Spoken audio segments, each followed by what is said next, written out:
આ તરફ વાત કરીએ તો તાજેતરમાં સંસદમાંથી વકફ બિલ પસાર કરી અને કાયદો બનાવવામાં આવ્યો છે, જેનો દેશભરમાં મુસ્લિમ સમાજ વિરોધ કરી રહ્યો છે.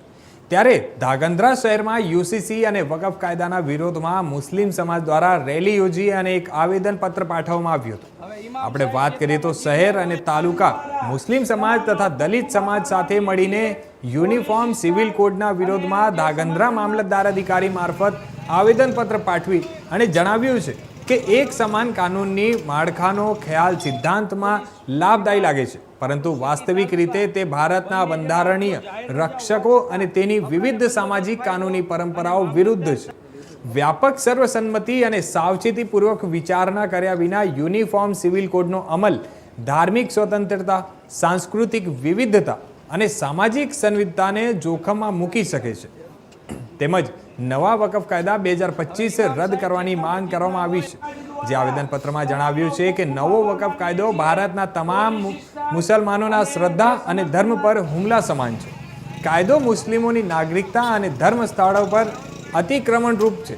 વકફના નવા કાયદાથી મુસલમાનોને ઉદ્ધાર અને પ્રગતિ થશે તે દાવો સદંતર ખોટો છે, પાયાવિહોણો છે. તેમજ વિવિધ મુદ્દાઓ પણ આવેદનમાં જણાવી અને વકફ કાયદો તેમજ યુસીસી કાયદો રદ કરવા માટેની ધાંગધ્રા સમસ્ત મુસ્લિમ સમાજ દ્વારા મામલતદાર અધિકારીને આવેદનપત્ર આપીને માંગ કરવામાં આવી છે.